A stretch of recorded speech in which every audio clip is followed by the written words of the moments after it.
See what's going on here. Good afternoon, everybody. How are we? It's a newsy day indeed. And last night we saw the very best of America.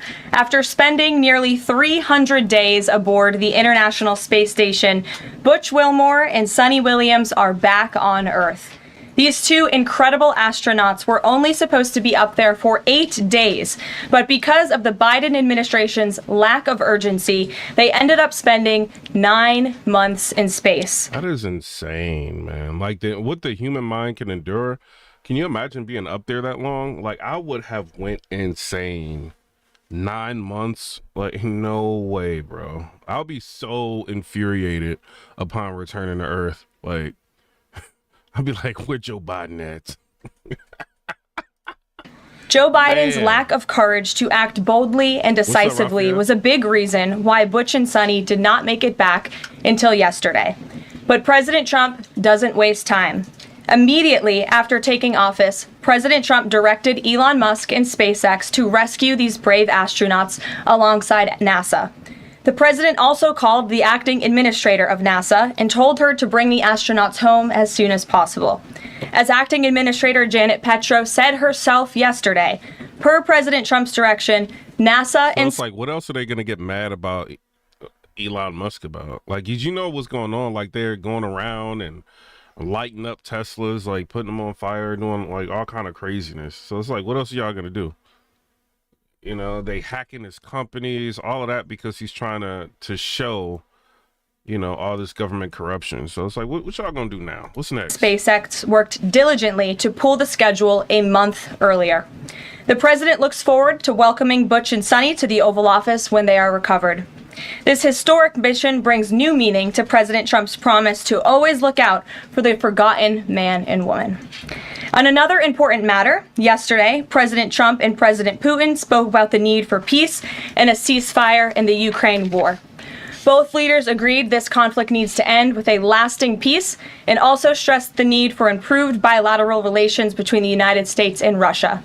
President Trump also spoke with President Zelensky this morning to align both Russia and Ukraine in terms of their needs and requests. As President Trump has said repeatedly, the precious lives and money that both Ukraine and Russia have been spending in this war would be better spent on the needs of their people. This terrible conflict would have never started with President Trump in charge, but he's determined to end it once and for all. President Trump also promised maximum transparency and a commitment to rebuild the trust of the American people in our intelligence community. Part of that promise was to fully release previously classified records related to the assassination of former President John F. Kennedy, and he made that happen yesterday. This historic... Wait. So he released the documents of John F. Kennedy? Records related to the assassination of former President John F. Kennedy, and he made that happen yesterday. This historic release consisted of approximately 80,000 pages of previously classified records that are now published. The records are available to access either online... Oh, what? He actually released them? No, bruh. What? That's crazy. Yeah, Trump he released and we go AP News, which be sneak dissing Trump. Let's see what they say about it. Yeah, he released the documents, 8,000 documents. So what does AP News say about it? They said more than 63,000 pages of records related to the 1963 assassination of President John F. Kennedy were released Tuesday following an order by President Donald Trump, many without the redaction that had confounded historians for years and helped fuel conspiracy theories. The U.S. National Archives and Records Administration posted to its website roughly 2,200 files containing the documents, the vast majority of the National Archives collection of over 6 million pages of records, photographs, motion pictures, sound recordings, and artifacts related to the assassination have previously been released. Larry J. Sabato, director of the University of Virginia Center for Politics and author of The Kennedy Half Century, said it will take time to fully review the records. We have a lot of work to do for a long time to come, and people just have to accept that, he said.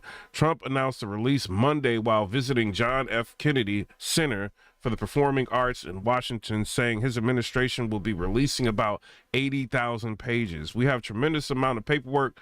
You've got to, that's crazy, bro. At archives.gov/JFK or in person, accessible to the American people at the National Archives in College Park, Maryland. Records that are currently only available for in-person viewing are being digitized and will be uploaded in the coming. Hold up. Let's see what they're saying about it, too.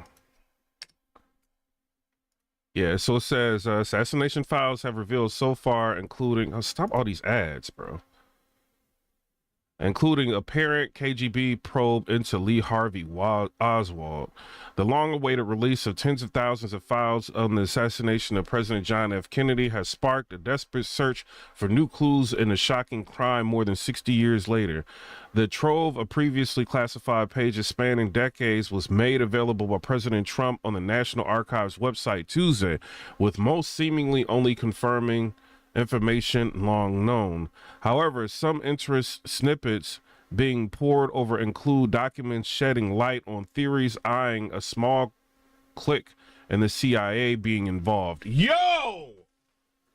Nah, bruh.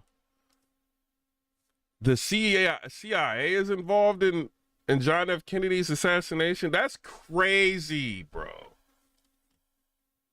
However, some interest snippets being poured over include documents shedding light on theories eyeing small clique.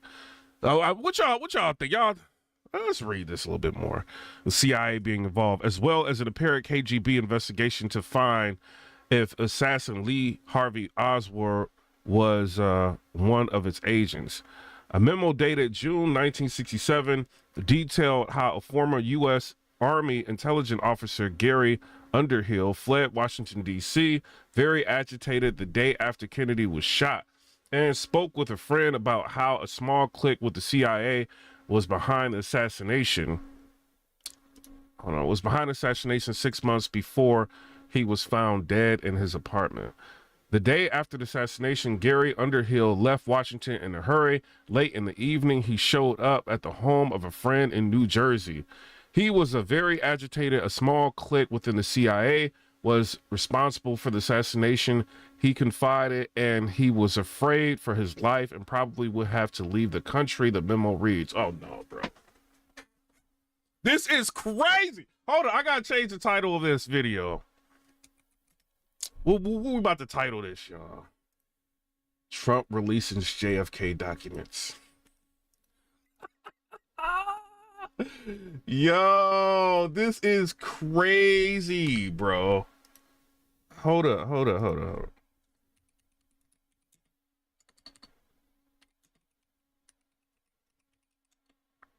JFK documents.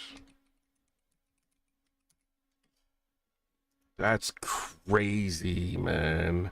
All right, so what else is it saying? It says less than 6 months later, Underhill was found shot to death in his Washington apartment. The coroner ruled it a suicide. No, bruh. What? Underhill, a former U.S. Army captain who worked as an intelligence officer during World War II, was said to be on the first-name basis with many of the top brass in the Pentagon and on intimate terms with a number of high-ranked CIA officials. The friends whom Underhill visited say he was sober but badly shook. They say he attributed the Kennedy murder to a CIA clique which was carrying on a lucrative racket in gun running, narcotics, and other contraband, the passage reads. It noted that the CIA clique allegedly unalived Kennedy because he caught wind of their business and was killed before he could blow the whistle. No, what? No, bruh. That's crazy. Underhill's suicide was also called into question since he had been found with a wound behind his left ear, but Asher Brines, his writing partner who found his body, said Underhill was right-handed. They couldn't even make that look real. They forgot he was right-handed, like, bruh.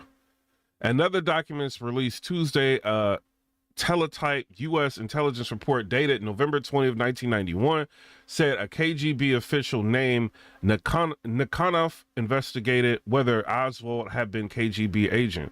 Nikonov is now confident that Oswald was at no time an agent controlled by the KGB, the document says.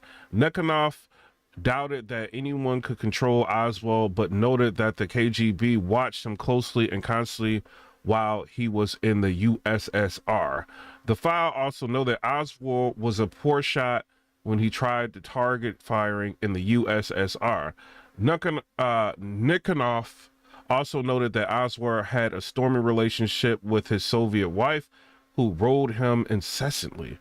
Oswald, a Marine Corps veteran, defected to the Soviet Union 4 years before shooting Kennedy. Prior to the assassination, Oswald visited the Cuban consulate in Mexico, where he made contact with the Soviet embassy in pursuit of a travel visa. Another one of the files in the new batch, which was also labeled secret, showed now the CIA tracked an Italian newspaper article that alleged the agency itself was behind the assassination of the 35th president. Yeah, I don't even know if I should read. I know it's public. I don't even know if I should read this. This is crazy, bro. This is crazy. It says some of the documents also shed light on the intelligence community's machinations in the 1960s, including details about the secret CIA bases worldwide. One document described how the CIA was tracking a Cuban national named AMFUANA-1 who was sent to Cuba in 1961 before establishing a network of at least 20 people who helped draw up over 50 reports. Most of the documents released on Tuesday appeared to relate to the initial investigation of the assassination by the Warren Commission in 1964. Yo, Trump really released all of this, bro. The commission, headed by Supreme Court Chief Justice Earl Warren, concluded Oswald acted alone when he shot Kennedy with a high-powered rifle from the 6th floor of the Texas School Book Depository, overlooking Dealey Plaza as the president's motorcade passed below him. The official conclusion has been subject to controversy, with polls consistently showing a clear majority of Americans feel Kennedy was murdered as a result of a conspiracy, with theories floated implicating the mafia, the CIA, and disgruntled Cuban exiles, among others. Under the 1992 Kennedy Assassination Records Collection Act, Congress set a 2017 deadline for releasing the outstanding JFK files. When the time came, Trump had released thousands of files, including 19,000 in 2018. However, there were still JFK files still under wraps amid pressure from national security buffs like former Secretary of State Mike Pompeo. By the end of 2022, President Joe Biden had taken a similar approach and researched over 13,000 files. Before Tuesday's release, the National Archives and Records Administration estimated that roughly 98% of the files had been made public, a pledge Trump made to increase government transparency during his second term. So shout out to Trump for releasing coming days. On another note, positive economic data continues to pour in, showing the immediate impact of President Trump's pro-growth agenda. After suffering a steep decline in the final year of the Biden administration, the manufacturing sector came roaring back in February. Industrial production surged in February. These are new numbers. 3 times at a greater 3 times rate than the expectations, to its highest ever recorded level. And President Trump's laser focus on massive deregulation and unleashing our domestic energy industry is leading to stabilities for Americans' bottom lines. As Newsweek summed it up today, gas prices are plummeting under President Trump. And the Trump administration continues to make American communities safer through our ongoing mass deportation campaign of illegal alien criminals. Yesterday, FBI Director Kash Patel announced the agency captured another fugitive from its 10 most wanted list, securing the extradition of Francisco Javier Roman Bardeles, a key senior leader of the brutal MS-13 gang. And the brave men and women of ICE also arrested a number of dangerous aliens across the country in recent days. You will see them on this screen. ICE San Francisco just arrested a citizen of Guatemala convicted. Hey, somebody in the comment section is saying David Thompson. Hey, I can't even talk about that on YouTube. I see it's the last comment in I can't talk about that. Like, they do not let you talk about stuff like that. Of sexual battery. ICE New Orleans arrested a citizen of Ecuador convicted of rape in Suffolk County, New York. ICE Atlanta arrested a citizen of Mexico convicted of assault by strangulation. ICE Dallas arrested a citizen of Mexico convicted of assault with a firearm and rape with a foreign object. And ICE Houston arrested a citizen of Guatemala convicted of indecent sexual contact with a child in Texas. These are heinous criminal alien monsters who the previous administration allowed to flood into our country. And every time President Trump and this team deport one of them, our country becomes safer. Finally, before I open it up to questions, I want to tout how successful our efforts have been in filling out President Trump's administration. There have been a record number of 281 Senate confirmed nominations already, with another 280 in process. Here at the White House, OPM, and GSA, we have filled 100% of the total number of slots. And this is a record number of placements in the first 58 days of any administration, and a testament to the caliber and the sheer quantity of talented people who want to work for President Trump to make America great again. Here in our new media seat today, we have Katie Pavlich. Katie is the editor of townhall.com, which is a subsidiary of Town Hall Media. It's a leading conservative news and opinion outlet based right here in Washington, D.C., with writers and journalists reporting around the country. Last year, Town Hall Media had 60 million unique users and 1.4 billion page views, with a broad reach on a number of social media platforms. With that, Katie, please kick us off. Thank you, Karoline. Really appreciate it. Sure. Thank you. So given the back and forth with this U.S. District Judge and the administration's use of the Alien Enemies Act, does the president plan to send new and additional flights of Venezuelan gang members, now designated as foreign terrorists, from the U.S. to El Salvador or elsewhere?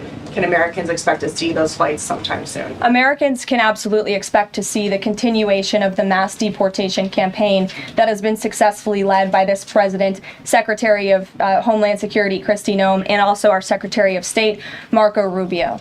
Since you brought up the judges, I would like to point out that the judges in this country are acting erroneously. We have judges who are acting as partisan activists from the bench. They are trying to dictate policy from the President of the United States. They are trying to clearly slow walk this administration's agenda, and it's unacceptable. As the President said last night, we will continue to comply with these court orders. We will continue to fight these battles in courts, but it's incredibly apparent that there is a concerted effort by the far left to judge shop, to pick judges who are clearly acting as partisan activists from the bench in an attempt to derail this president's agenda. We will not allow that to happen. And not only are they usurping— hit the like button. I see somebody hitting the heart. Shout out to y'all. Double tap the screen. Also hit the hundreds and all of that.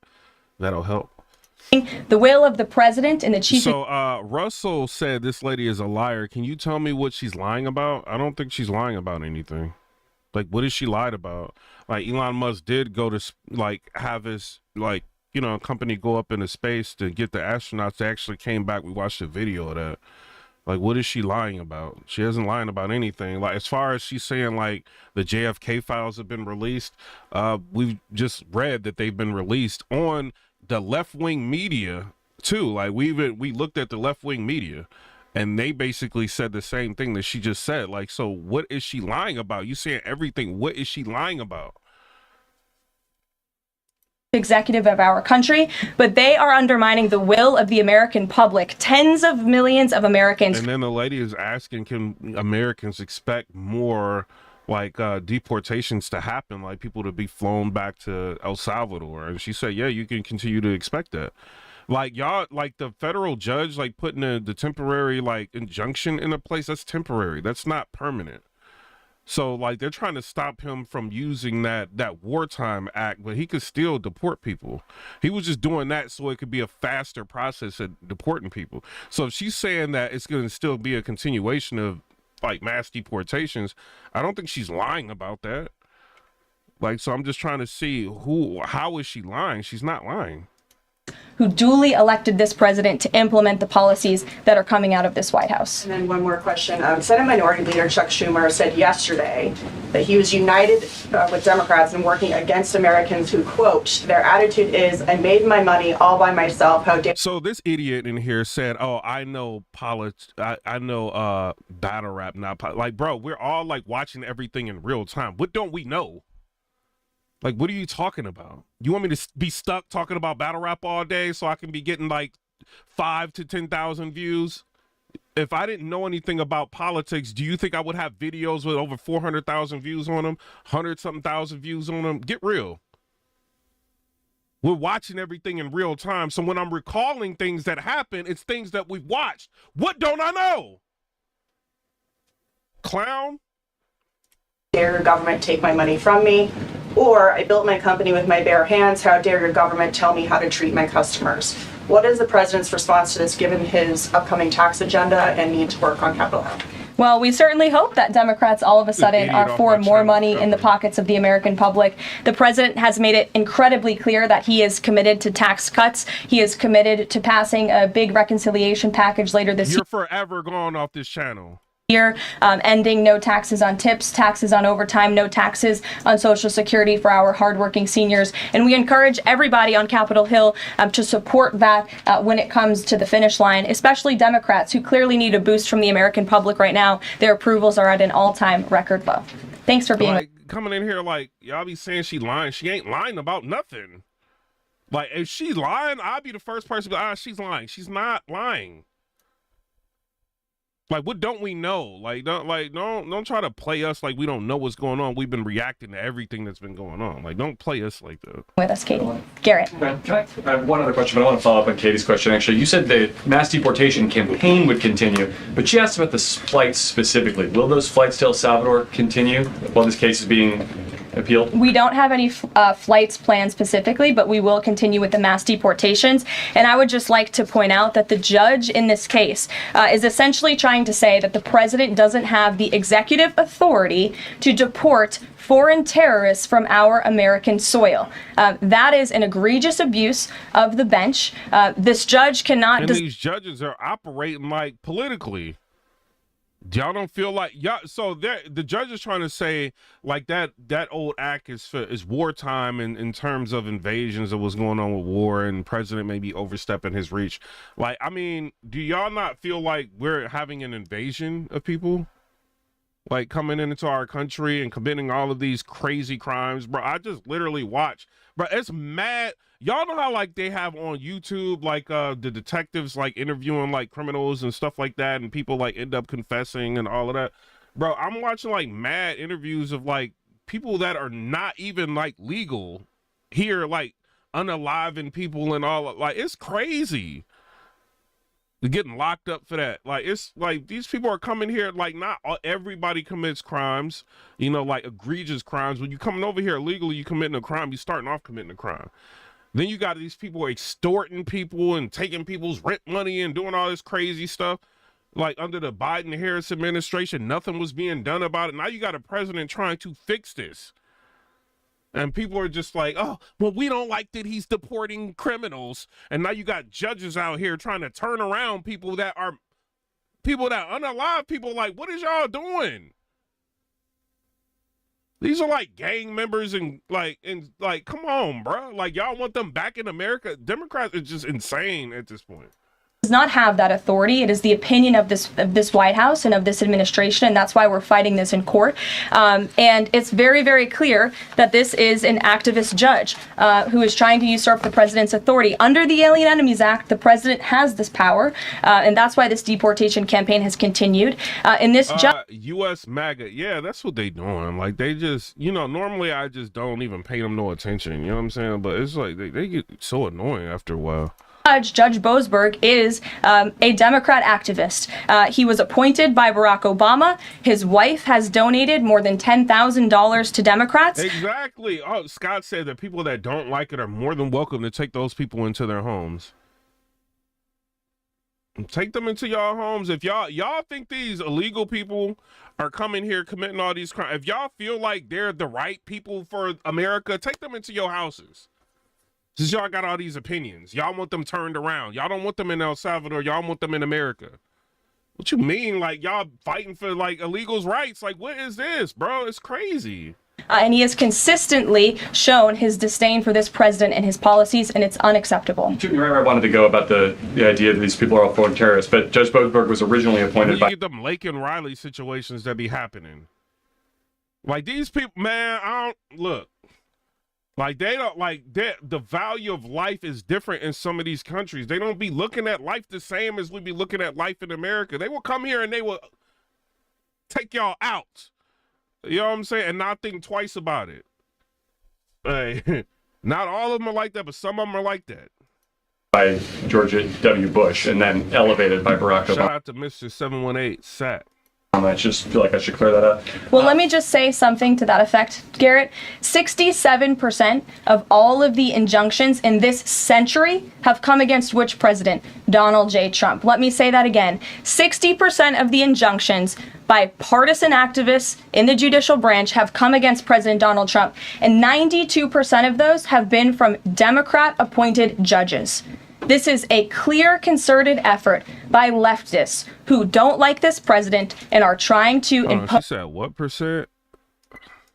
By partisan activists in the judicial branch have come against President Donald Trump, and 92% of those have been from Democrat-appointed judges. Mind you, she said 92% because there was a judge that was a Trump-appointed judge that ended up like putting a temporary injunction over the USAID situation.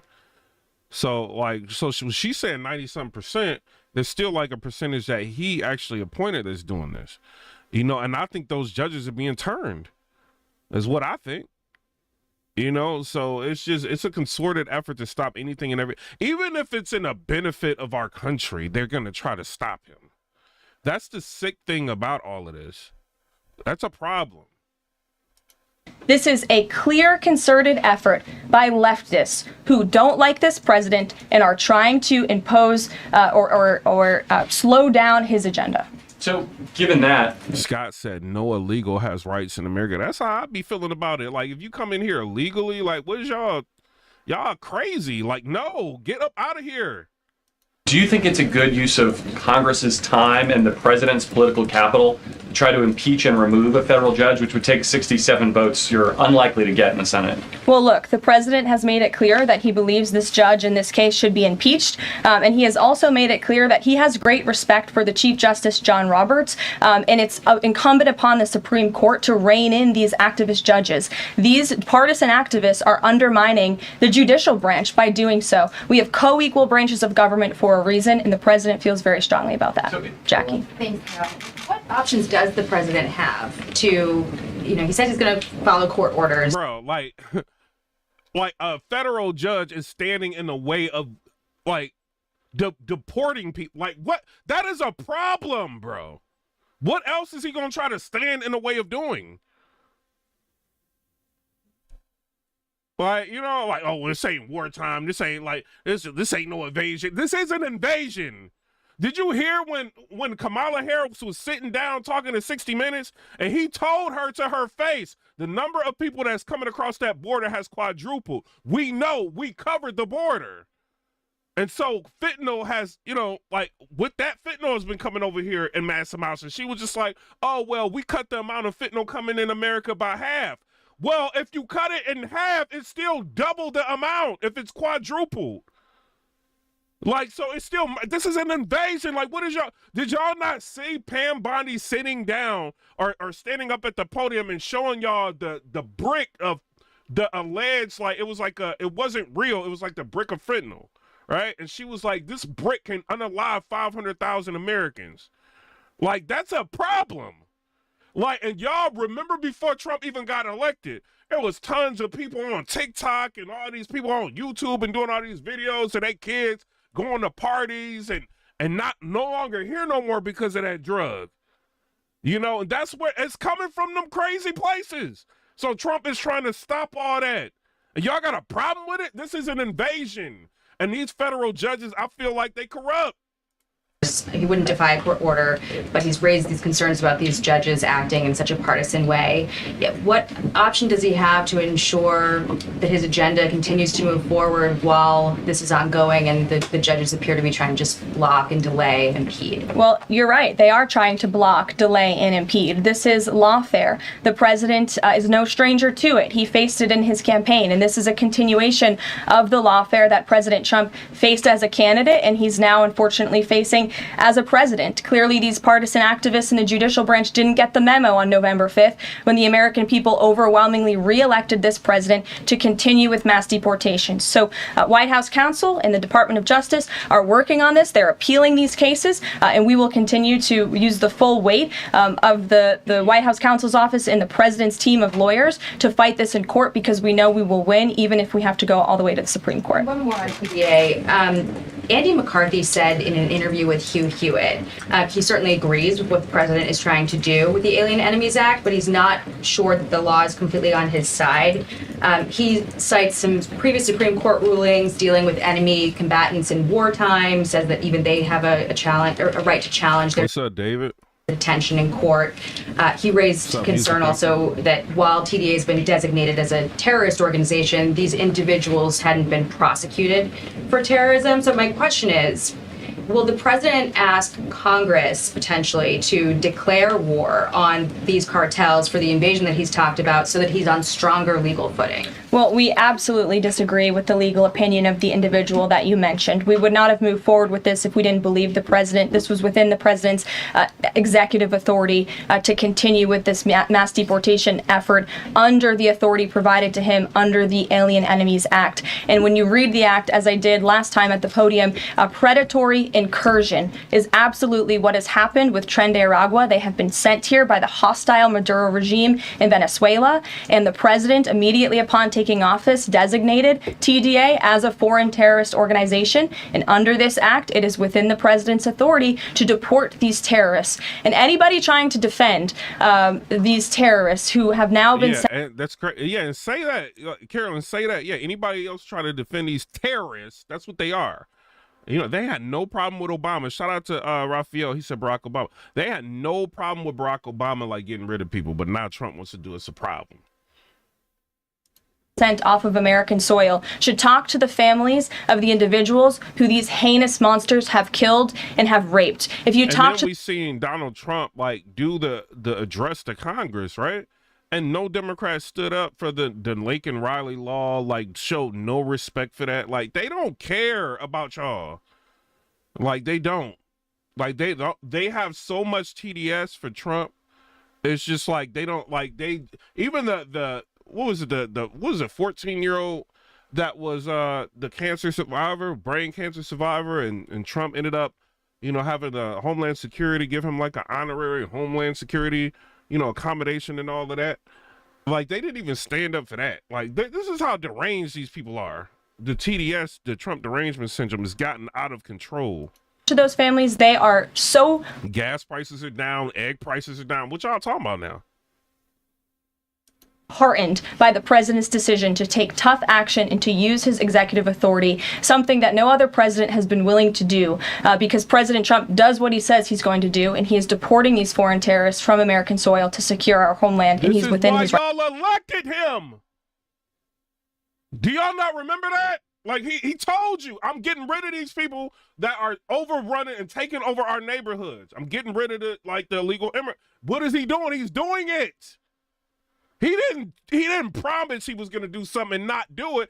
He's done just about everything he said he was going to do in less than 3 months. So what do y'all want? Y'all want, like, illegal criminals here? No, I don't want that. Rights to do that. Very quickly Jennifer. on Tesla. Very quickly on Tesla. There's a website that's trying to dox Tesla owners across. Exactly. M718 Sap said, did y'all see what the left did to the little kid that had brain cancer? Not one of them got up and clapped for the little man. It shows you how much they love and care. They don't. They don't care about us at all. That's what I feel. Elizabeth Warren is worried about pharmaceutical companies that can now be, You know what I'm saying? She was upset about RFK because she said that RFK was trying to hold pharmaceutical companies accountable. And oh well, he can profit off of them being sued, and this leaves them liable to be sued. Yes, they should be liable. If they putting something out here that can hurt people, they should be liable. Like, who is Elizabeth Warren working for? And obviously it ain't me or you. How she get $12 million and she make $200,000 a year? How she get $12 million? Y'all thought about that? The country and saying they're only going to take. It's for them corporations, not us. What's she mad at Elon Musk for? When that reporter was running her down, asking her, like, what is your problem with Elon Musk? He's showing you, like, government corruption. What is the problem? What problem do you have? She ain't know what to say. She ended up, like, shoulder checking dude. Like, she is for the corporations, bro. I don't care what nobody says. That's how I feel. Down personal information when people show that they've sold their cars. What's the administration going to do about that? I haven't seen that website, but we certainly think it's despicable, the violence that has taken place against Tesla, the company, its employees, and also and Democrats are burning down Teslas. Like, what are y'all doing? Won't y'all like Greenpeace people? At one point, y'all got so much TDS, Trump derangement syndrome. You don't like Elon Musk this much that y'all are out here burning down his cars. Like, what is that about?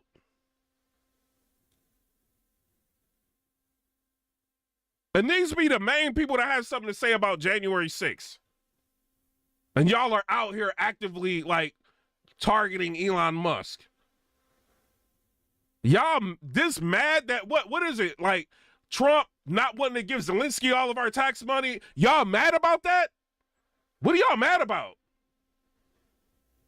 Elon finding out that we're giving tens of thousands of dollars to different countries to do operas? I ain't about to go to that opera. Are giving tens of thousands of dollars to countries to go ahead and make comic books? What we care about a comic book for? Why y'all mad at him? I don't understand it. He's finding out that people who are 350 years old are still getting Social Security checks. Y'all mad that he found that out? Don't y'all want to save Social Security? Don't y'all want to find out all the excess spending? He's finding out companies that were contracted with the government for 3 months have been getting money for years because the contracts were never cut off. The work was done years ago, but they still getting payments every month. He's finding all of this out. Why are y'all mad at him about that? Is it y'all friends that's getting them contracts? He's finding out how antiquated the retirement process is for the federal government. So they can only process him. And he showed like the applications are down in a mine.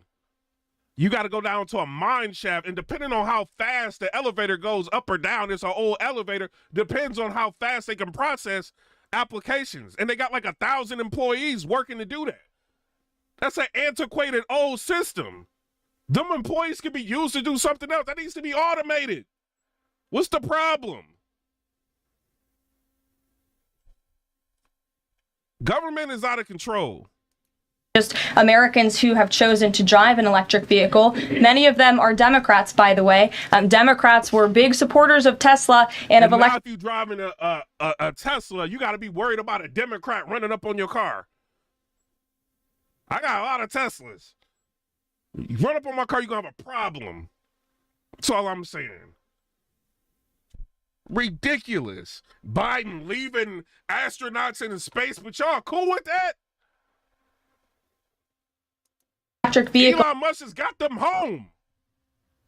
He didn't have to do that.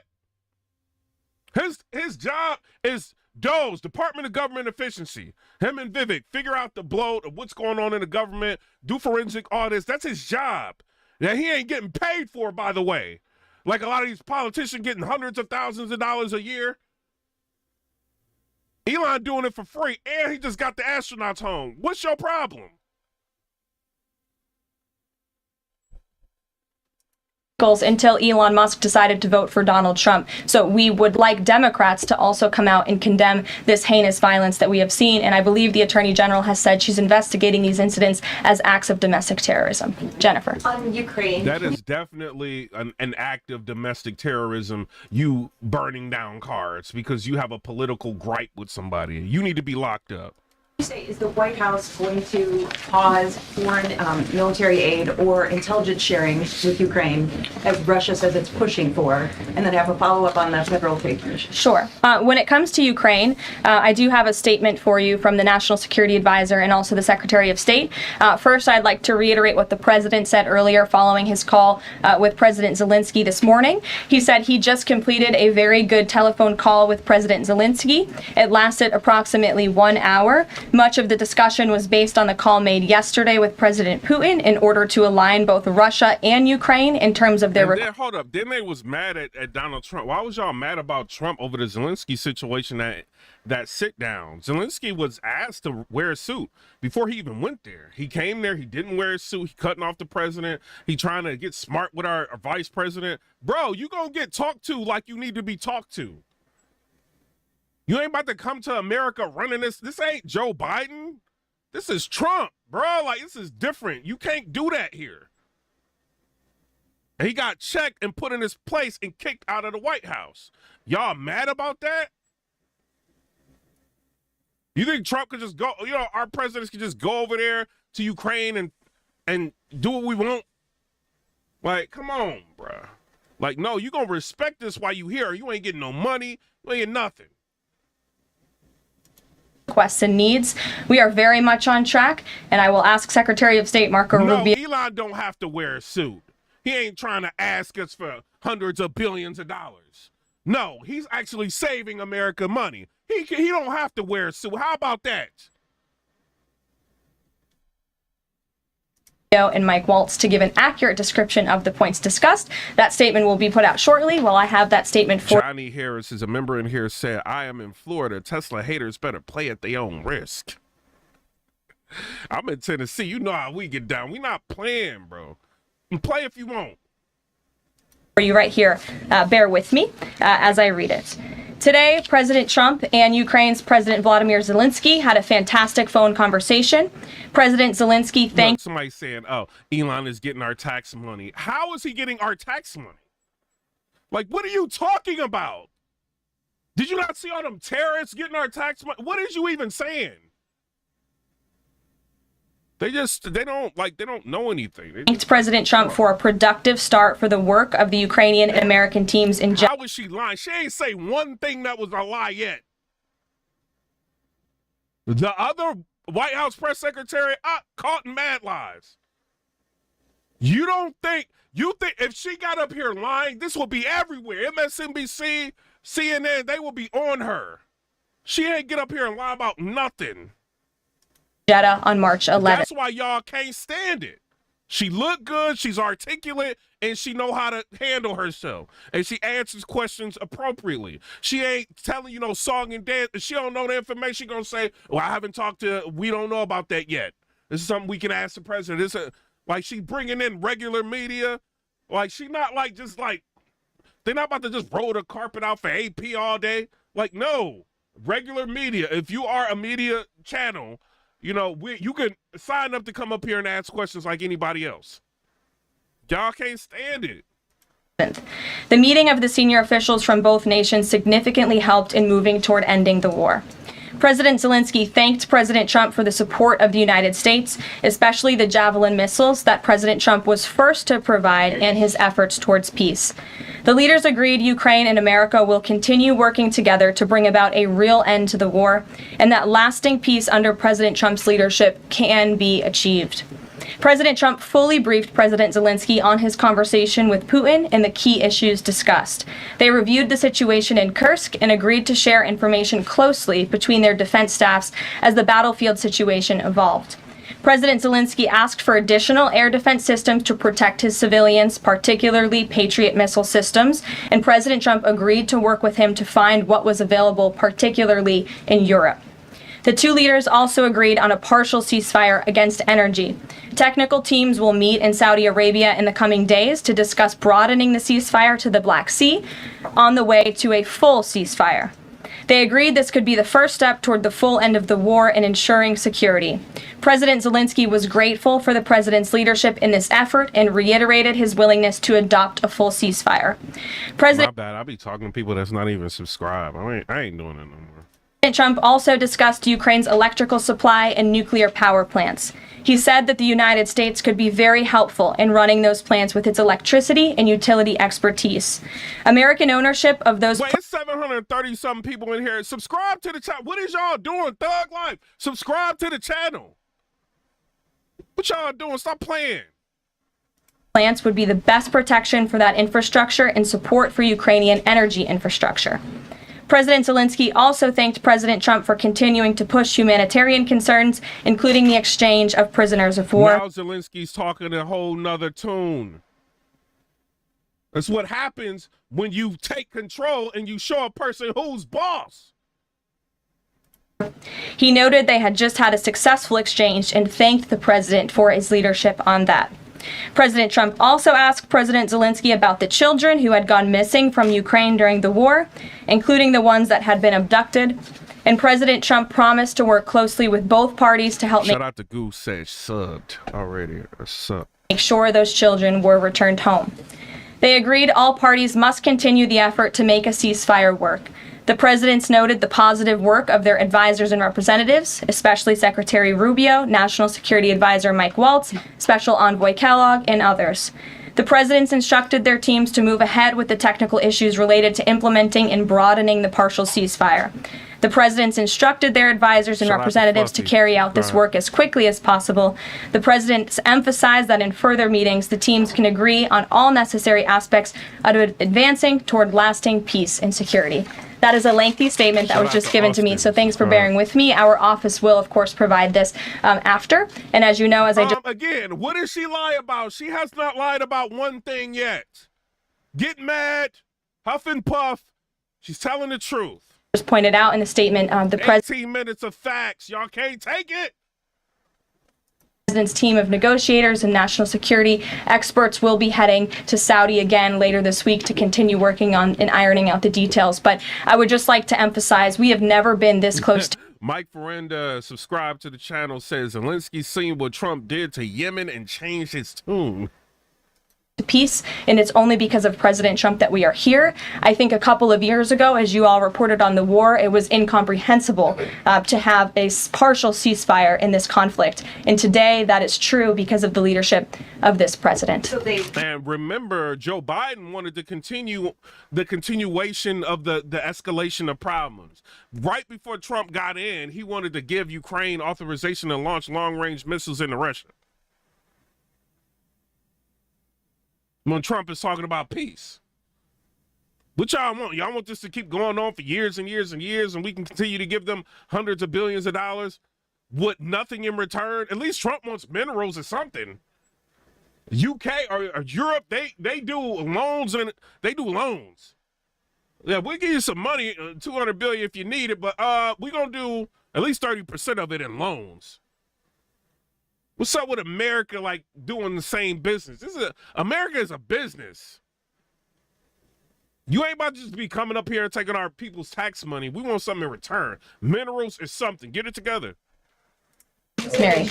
Agreed to closely share information between their defense staffs. Does that mean all intelligence sharing will continue? So the White House is rejecting Russia's request to pause that. Intelligence sharing in terms of defense for Ukraine will continue to be shared. Mary. Thanks, Caroline. I have two questions. One on the United States Institute of Peace, and then on the Supreme Court, if that's okay. Sure. So on the United States Institute of Peace, this is a little bit wild. I understand the old president refused to leave after he was removed from his position. He barricaded himself in his offices, had to be escorted out by police, left the building without Wi-Fi, telephones, elevators, and more, and is now telling media that Doge broke in and illegally removed him. So can you comment on this sequence of events and specify, did Doge illegally enter? I'm really glad you brought this up, Mary. We were made aware of this story by individuals at Doge, at Elon Musk's team, and also at the State Department who were unable to access this building. And it became very clear that there was a concerted effort amongst the rogue bureaucrats at the United States Institute of Peace to actually physically barricade themselves essentially inside of the building. She doing a good job, but Trump is talking reckless. Hold on. Let me show y'all this, bro. Trump talking reckless. Hold up. To Canada. Now more of my interview with President Trump. They have a $60 billion trade deficit. China has like a $300 billion last year. You said it goes up to, when you add it all up, it's $1 trillion. Way over 100, Canada. And here's my problem with Canada. Canada was meant to be the 51st state. Talk crazy to Canada, Trump. Talk crazy. He said they were meant to be the 51st states. Because we subsidize Canada by $200 billion a year. That's crazy. We don't need their cars. We don't need their lumber. We have a lot of... Look in your house. What do you have in Canada that you need? The only thing I got in Canada is this AVM 90, right? Hold on, let me see.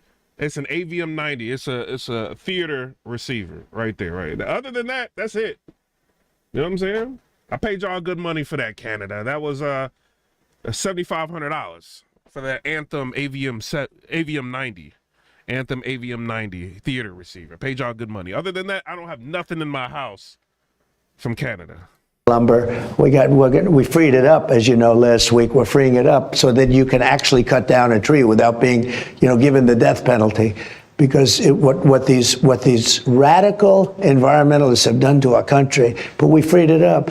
But we don't need their lumber. We don't need their energy. We don't need anything. We don't need nothing from y'all. We don't need Drake. We got Kendrick. We don't need nothing from Canada. Certainly don't want their automobiles. They make a lot of millions of automobiles are sent in. I'd rather have them made in Michigan. I'd rather have them made in South Carolina or any one of our... You're tougher with Canada than you are with some of our biggest adversaries. Only because it's meant to be our 51st state. And okay, but listen to this for a second. We need their territory. They have territorial advantage. We're not going to let them get close to China. Look, right? I deal with every country, indirectly or directly. One of the nastiest countries to deal with is Canada. The people that... Now, this was Trudeau. The people that good old Justin, I call him Governor Trudeau, his Somebody said, and they maple syrup sucks. People were nasty, and they weren't telling the truth. They never told the truth. You know that, they'd say, well, we don't charge. Well, they do. They charge tremendous. And if you look at dairy products, what they've done to our farmers, I'd go up to Iowa, I'd go up to different places, Nebraska, and they would always complain about Canada, how they get ripped off. Do you know that Canada has... Trailer Park Boys was funny. Like, I ain't gonna even lie. Like, that show is funny. There's a 250% tariff. 250, nobody knows that. They charge us numbers that are crazy. We have a very big deficit with Canada, and there's no reason, much more. We have much more. I don't think so. Just so you understand, we subsidize Canada, and I like Canada. I love Canada. I love Wayne now Gretzky. The Liberal guys, I love his wife. The Liberal Party is going to win now in the next election, most likely. And they were down and out. Isn't that going to make them more Laura Ingram, what is you talking about, bro? Like, hold on. Let him talk. Hostile to us, and possibly I'd rather deal with a liberal than a for China, closer to Canada, and that would really put us in a bind. The conservative that's running is stupidly no friend of mine. I don't know him, but he said negative things. So when he says negative things, I couldn't care less. I think it's easier to deal, actually, with a liberal. And maybe they're going to win, but I don't really care. It doesn't matter to me at all. So your end game is what with them? My end game is I don't want to have a big deficit. I don't want to see the United States of America, and you say 60 and I say 200, but it doesn't matter. I don't want us to pay 60 or 200 billion dollars to a country that if they were a state, think of this, it would be our biggest, most beautiful, it would be great. This state, it would be cherished. We'd take care of it. The people would pay half what they're paying right now. Canada pays very little for defense. Scott Snyder is a subscriber in here saying, I'm really not worried about Canada's feelings. We've been financing the country for decades and we pay their tariffs. They think we're going to defend them. We protect them. What? We protect them. We protect them. We protect them. Do you know in NATO they pay less than anybody else? In everything else, they go, we're in the process of buying 48 icebreakers. All of a sudden I see Canada's involved where they're going to get a piece of them. I say, what are they paying? And so I got tired of it. Here's the story. I had one of the most successful economies. I had the most successful economy in the history of our country in my first 4 years. We did a great job. Largest tax cuts ever, largest everything. We had right to try where people were able to use drugs. Stupidly, for many years, they weren't able to use, the far-reaching drugs because they weren't approved yet. Somebody's terminally ill, they couldn't do it. With me, they can do it. We did so many things. We rebuilt our military. Canada doesn't pay for military. They don't give any, they give us nothing. And they are the worst people to negotiate with of everybody. They had the worst. Imagine like helping protect somebody and they're not doing anything for you but criticizing you. Like, take these tariffs and shut up. Thug life. USMCA, you finally got them around the edge on that, though. No, I got them there, and USMCA is good, but they cheat. An agreement's good, but they cheat. And Mexico cheats also. But China cheated on your 2019. Can I tell you what? Phase one, they totally cheated and dropped it with Biden. You had a great deal. When Biden took over, he didn't push them. I would call up once every 2 weeks saying you're not living up to the agreement, and they'd buy more corn, more this. So the most we ever did was $15 billion with China, the farmers and everything, and manufacturing. Yeah. I had them up to $50 billion, and they were doing it. When Biden get it, do you think Biden called up President Xi and said, you're screwing us? Hey, Sean Hannity here. Hey. Shout out to Sean Hannity. A few hours ago, I sat down with President Trump and your call with Vladimir Putin, and it was a fairly optimistic take. Vladimir Putin agreed to a ceasefire immediately on energy and infrastructure, right, but not to a 30-day ceasefire. Tell us what happened. Well, you have a situation where you have a lot of guns pointing at each other foolishly because it would have never happened if I were president. Hold on. Laura Ingram's worth $90 million. Oh, she's starting to look real good. She worth $90 million. Hold on for a minute. Wait a minute. Laura Ingram getting that money. That was not a war that was supposed to happen. And it did happen. So that's where we are. And right now, you have a lot of guns pointing at each other. And a ceasefire without going a little bit further would have been tough. Russia has the advantage, as you know. They have encircled about 2,500 soldiers. They're nicely encircled, and that's not good. And we want to get it over with. Look, we're doing this. There are no Americans involved. There could be if you end up in World War III over this, which is... Me and Laura Ingram was together, I would give her no problems. So ridiculous, but, strange things happen. And I think we had a great call. It lasted almost 2 hours. Talked about a lot of things and toward getting it to peace. And we talked about other things also. Was there non-negotiables mentioned by Putin? It was reported that I think the Kremlin media actually stated that he demanded an immediate cessation of aid to Ukraine in order to get to this multi-step deal. No, he didn't. We didn't talk about aid. Actually, we didn't talk about aid at all. We talked about a lot of things, but aid was never discussed. In the readout, it also stated that both sides want to get to an improved bilateral relationship, the United States and Russia. That's true. How can we trust that Vladimir Putin actually wants that, in that he's not also being influenced? Rob, as the subscriber in here, said I'd be a housewife. 90 million, man. At the same time, by his close friend, President Xi of China. Well, look, we have our own discussions with President Xi of China, and he wants to get along also, and he's looking to get along, and we're looking to get along with him, and we will. We have a problem of trade where we have a very big imbalance with China.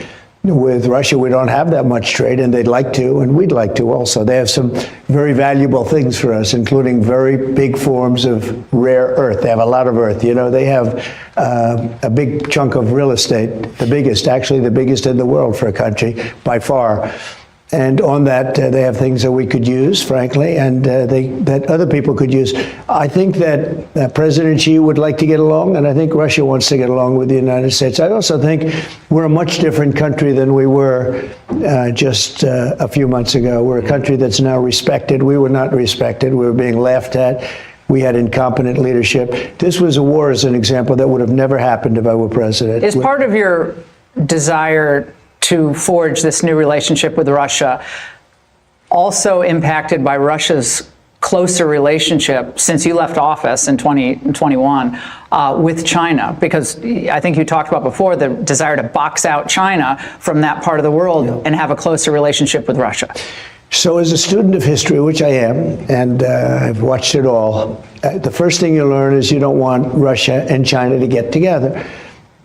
With that being said, no, it's not because if they get together, remember the Gazprom deal? It was like a $600 billion deal over the course of 10 years for natural resources and all of that, where Russia was trying to boost its currency, and then China was trying to boost the membrane. They were trying to do that energy deal. So that things like that can happen when Russia and China is working together. You know, then they were doing like military practices together, like all of that craziness.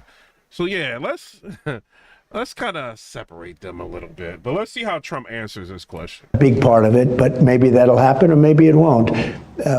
Obama really forced them together through energy and bad energy policies. And what he did, so many different things. He forced a marriage which would never have taken place. It was not a natural. And for one reason, Russia has tremendous land, a lot of land, and China doesn't have enough land. Russia has a much smaller population than China. And it's sort of it was always a natural enemy situation. They're probably friendly now, but we're going to be friendly with both. I think we're going to be friendly with both.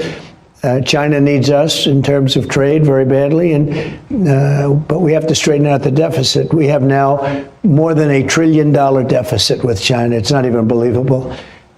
And we're going to be doing something about that. And with Russia, they would like to have some of our economic power.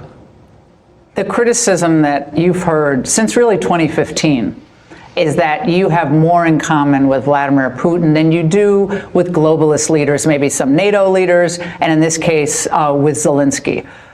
You're both nationalists. Zelensky's more of a globalist. How do you respond to that criticism? Well, I am a nationalist, but I'm a nationalist for the United States, not for anybody else. And it's interesting because there's... I love that. I'm a nationalist I'm a nationalist, but for the United States. I like that. Nobody been tougher on Russia than me. I'm the one that pointed out Nord Stream 2, and I stopped it. Nord Stream's the biggest pipeline, I guess, in the world, taking care of all of Europe. And it was being built from before I got there. And they were on the way. It was going to be, and I stopped it. It was just stone cold dead. I stopped it in its tracks. That's not somebody that's being particularly, it was the biggest project they ever had. I had it stopped. When Biden got in, he immediately approved it, like immediately. One of the first things he did in office was he approved Nord Stream 2. Nobody ever heard of Nord Stream 2 until I was president. I said, what are you doing? You mean you're building a pipeline to Germany and various places in Europe. You're paying them billions of dollars a month, and then we're paying a lot of money to fight them. This is not going to work out well. And it stopped, and then Biden approved it, which was a really stupid thing to do, but he did it. And Putin actually said to me, if you're my friend, I'd hate to see you as my enemy. He said that very strongly. But with all of that, I had a very good relationship with Putin. I had a very good relationship with President Xi, a very good relationship with Kim Jong-un of North Korea. Lots of good relationships. And that's a positive thing. That's not a negative thing. But at the same time, I'm about our country. So that's why we're talking about tariffs. We'll be taking in trillions of dollars. I want to get to the tariffs in a minute because we're going to first hit the other big news of the day, which was the Chief Justice of the Supreme Court issued what a rare statement. I can't wait for him to answer this question. About your suggestion on Truth that you posted earlier today that Judge James Boasberg should be impeached after he ordered those deportation flights to El Salvador halted, essentially turned around. The Chief Justice said it was more than two centuries. We understood that it essentially... Exactly. A subscriber in here, Scott, said, keep your friends close and your enemies closer.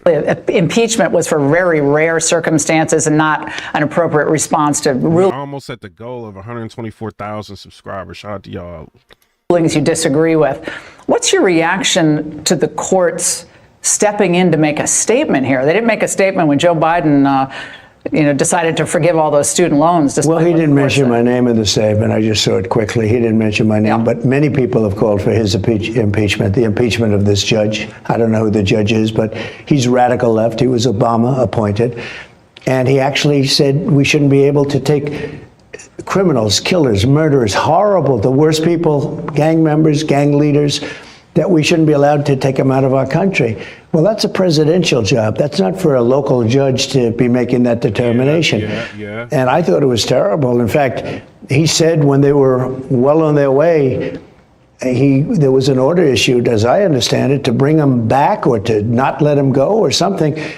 And this is not something that the country would stand for. These people, they were let in here by an incompetent president who had open borders, and anybody throughout the world could come in. And we were given murderers, we were given people from mental institutions and prisons. The and judge is drug lords. essentially saying, excuse me, Mr. President, that there still is a process in place. You can read between the lines. It hasn't been a full ruling yet. And I know the Justice Department is appealing this on a couple of different grounds, but this is leading people to wonder whether there are court orders that you will defy because you believe that the judge has no jurisdiction or they're political questions and not justiciable at all. And what would you say to that? Are there circumstances where you would defy a court order? Well, I think that, number one, nobody's been through more courts than I have. I think nobody knows the courts any better than I have. I would say the chief judge does, but nobody knows them better than I have. And what they've done to me, I've had the worst judges. I've had crooked judges.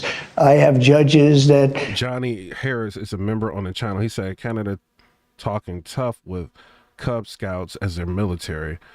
Lou H is a member on the channel, said, do you think he'll really build the wall? We'll see. We'll see. Valued Mar-a-Lago at $18 million because that benefited his case, because he wanted to see me convicted of something. I have judges that had relatives making millions and millions of dollars on the election, ruling on the election. But going forward, I had judges would that you were defy so a court corrupt.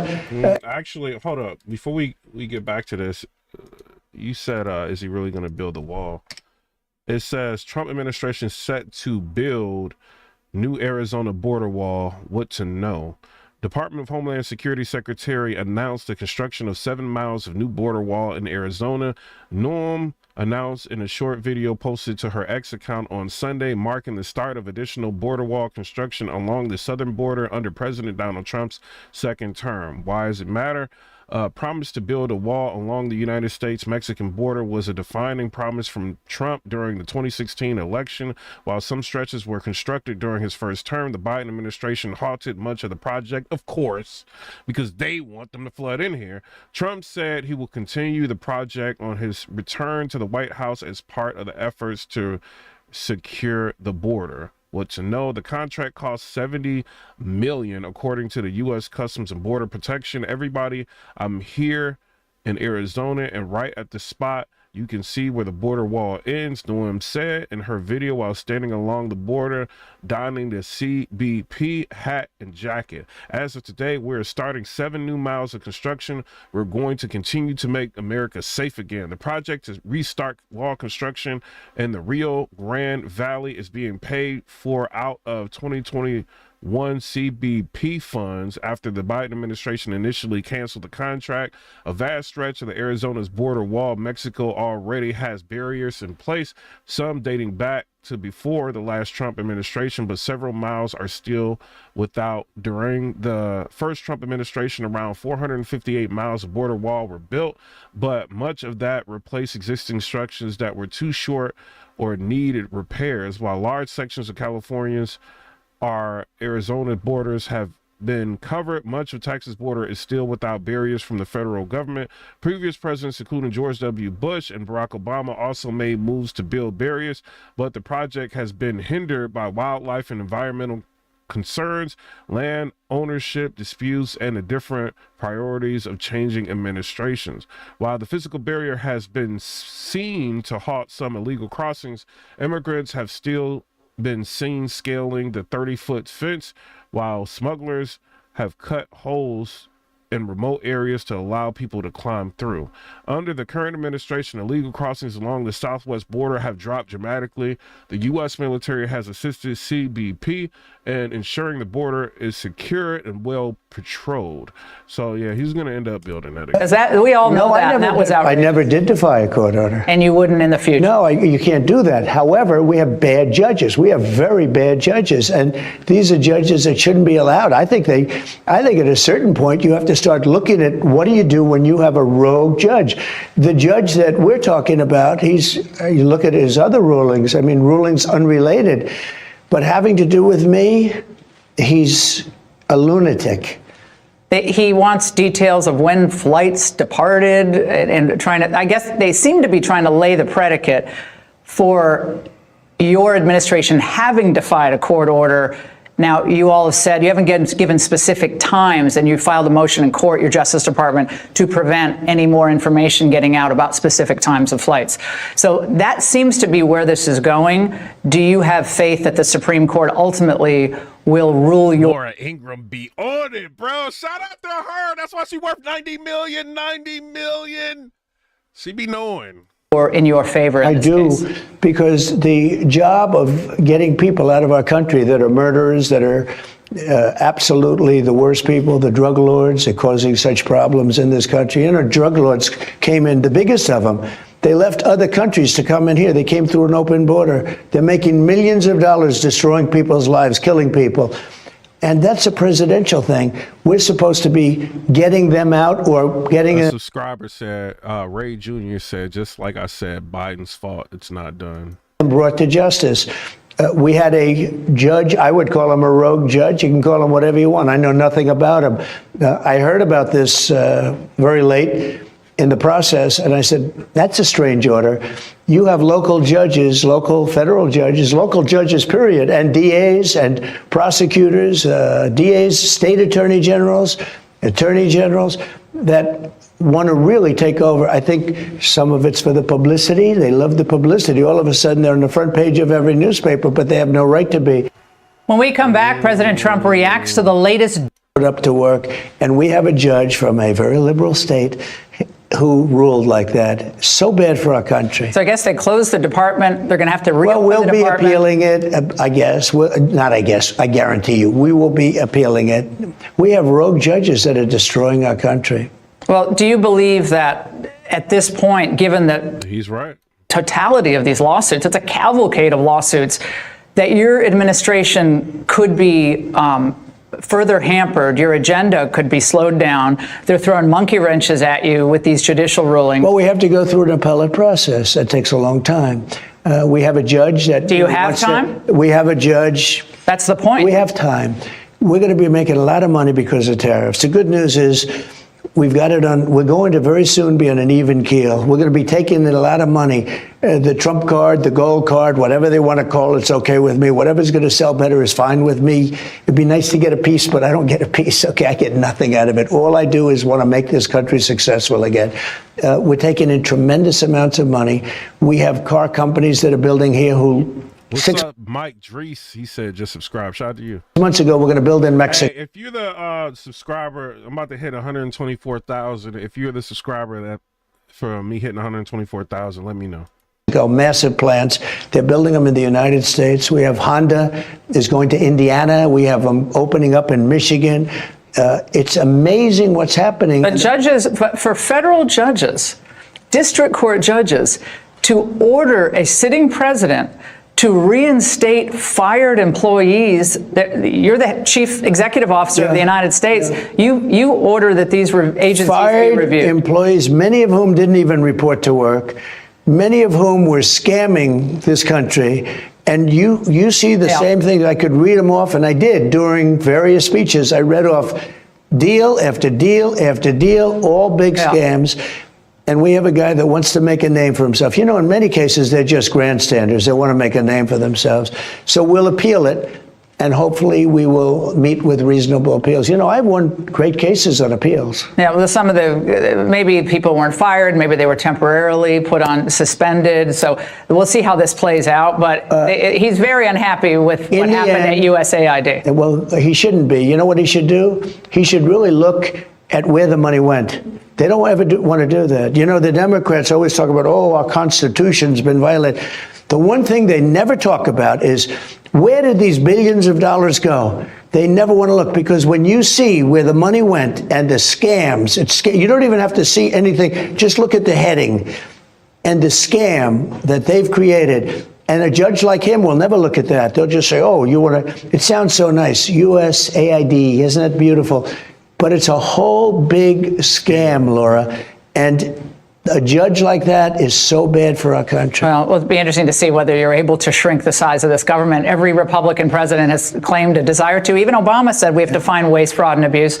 But you're actually doing it, and the judges are trying to stop you. We're doing, by the way, we're doing it at levels never seen before. Lunatics are setting fire to Teslas all across the country. Another horrible incident happened in Las Vegas last night. The FBI is on the scene investigating, and there is an ongoing investigation being led by Pam Bondi. In what you've seen so far, do you consider what's happening an act of domestic political terrorism against one of your allies? So Elon is a patriot. And again, I hardly knew Elon until the election. And he turned out that he liked me better than he liked these radical lunatics that were in it, better than Kamala, better than Shout out to Elon, but we got to see when Elon's talking about this. They burning Teslas down. Said in my opening monologue earlier today, SpaceX successfully completed its rescue of 2 astronauts who spent 9 months stranded in space. They were only supposed to be there 8 days. SpaceX founder, chief engineer, CEO Elon Musk, he now joins us for an exclusive interview. Elon, first of all, what a triumph to the human spirit, human ingenuity, engineering. First of all, on behalf of, I know, many people in this audience, thank you for what you did for those astronauts today. How were you feeling, throughout the day? I mean, I know I felt butterflies in my stomach, and I rarely feel them. Well, I'm actually usually a little nervous about these returns because there's always some risk that something could go wrong. But thanks to the excellent work of the SpaceX team working with NASA, the astronauts are now safely home, and so congratulations to the SpaceX and NASA teams on excellent work, and a huge note of appreciation to President Trump for prioritizing and expediting their return. You have been the chief engineer of SpaceX and remain the chief engineer of SpaceX. It is the first private company to ever make it to orbit. Walk us through the beginnings of that. It is not, it's something that nobody else has been able to accomplish.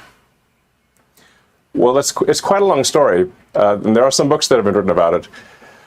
But in the beginning, we didn't actually know anything about rockets. So our first 3 missions failed, actually, of our Falcon 1 rocket. And we almost ran out of money and just barely made it with the 4th launch. If the 4th launch of Falcon 1 had not succeeded, we would have failed as a company. So we just barely made it. So I have to say that I was not a very good chief engineer in the beginning, but I did learn over time. And I think we've gotten, at this point, to where the vehicle is very reliable. And we are going to be able to take astronauts to Mars. In fact, we want to take anyone who goes to Mars and ultimately build a self-sustaining civilization on Mars. That is the long-term goal of the company. Make life multi-planetary. I mean, that is a very bold vision. How long do you think that might take SpaceX to be able to accomplish? I think we could do it in 20 to 30 years. So really, in our lifetime, I should say, if God blesses me with a longer life than I deserve, right? I could always hope. I would love to be able to see that. That would be amazing.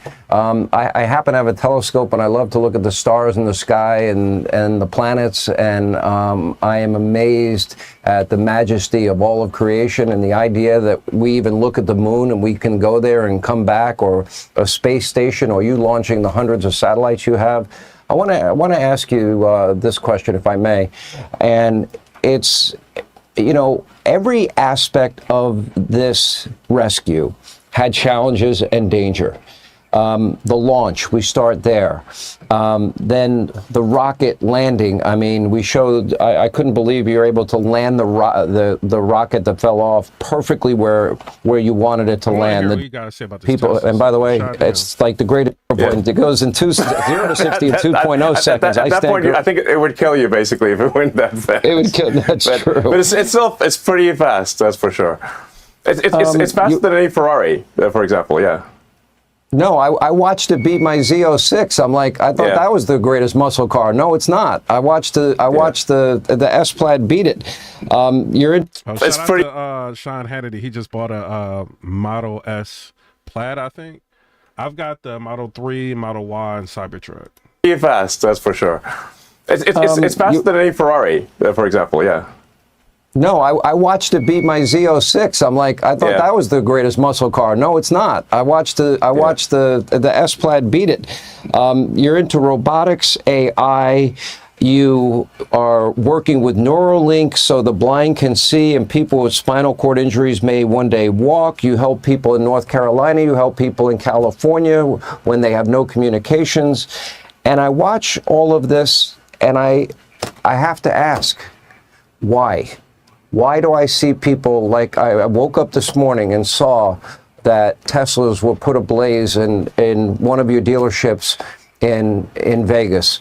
I've seen this happen all over the country. Bullets are being fired. Charging stations are put ablaze. Teslas are being put ablaze. You have experienced assassination, threats of assassination for you and your family. What have you done that warrants this? Because I see nothing that you have done except help our country.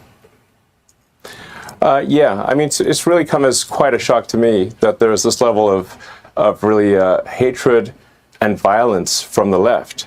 I always thought the left, or Democrats, were supposed to be the party of empathy, the party of caring, and yet they're burning down cars, they're firebombing dealerships, they're firing bullets into dealerships, they're just, smash.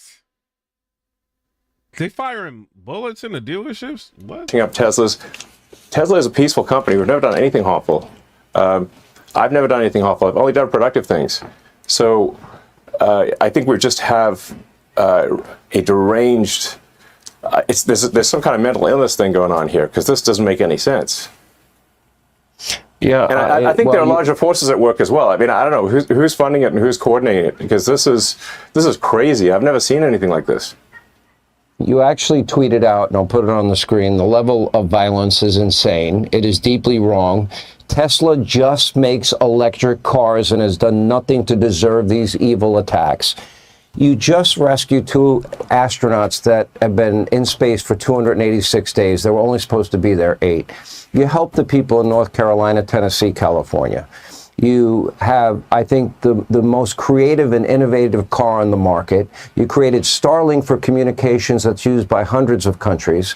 You're working on helping the blind see and all of these other things. Is it really come down to the basic, you're aligned with President Donald Trump, who also is a friend of mine, and that you have identified well over $100 billion in waste, fraud, abuse that our federal government never should have been spending? Is that what it comes down to?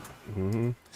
Yeah, it turns out when you take away people's, what the money they're receiving fraudulently, they get very upset, and they basically want to kill me because I'm stopping their fraud, and they want to hurt Tesla because we're stopping this terrible waste and corruption in the government, and. Well, I guess they're this bad. Man is stopping fraud and abuse, and they want to unalive him. Like what? This people. Democrats is crazy. Bro. Bad people do bad things. Well, I know that overall, financially, in the end, yes, they can hurt you, but the people that they'll end up hurting are the people that work in your dealerships that may risk losing their job. The people that they may end up hurting are the people that work on the line and build the Teslas. They're going to be the ones hurt. And that to me is despicable on their part, just because they might have a political difference or perceived political difference. 100 more subscribers, 124,000. Shout out to y'all. Let me ask you this, because I think this is pretty important. the average American makes $66,000 a year. We're close to $40,000 in debt. You said to me in our last interview, we won't have a country unless we fix it now. Can you explain why this is so important that we identify all this waste? Yes, the government the government waste and fraud is so high that it's causing a $2 trillion annual deficit. So that's $2,000 billion of waste and fraud that's happening, and the cost of our debt has gotten so high that just the interest payments on the debt exceed the entire military budget. And it was just growing out of control. So the country was going bankrupt. It's just, a country is no different from a person. If a country overspends and doesn't spend wisely, just like a person, a country will go bankrupt. So the reason I'm here is because I'm very worried about America going bankrupt due to the corruption and waste. And if we don't do something about it, the ship of America is going to sink. And we're all on that ship. And this may be a message to, people out there who have, are wealthy, have a lot of means, or control companies. It's like, just remember, we're all in Ship America here. If your company is not going to exist if the Ship of America sinks, and we should do everything we possibly can to ensure that America is strong for far into the future. Shout out to Elon Musk. Shout out to everybody that's in the chat. We got 82,000 views on this video. I got to go to work. I just wanted to kick it with y'all for a minute. Shout out to all the new subscribers. We got 200 subscribers today. I appreciate all of y'all for subscribing, getting into the comments, liking the video, all of that. Very much appreciated that everybody is getting in tune to what's going on with the country, and how President Trump is running it, what Elon Musk is contributing. Shout out to Elon Musk for bringing home the astronauts. I thought that was an amazing thing after they've been left, up there for 9 months. He ended up bringing them home. The Trump derangement syndrome is just insane. It needs to stop. And the Democrats continue to fuel this and push this negative energy on all of their platforms, MSNBC, CNN. This is not helping anything. You know what I'm saying? But shout out to everybody. Thanks for watching and subscribing. Ahmad, comment, rate, subscribe. Let me know what y'all think about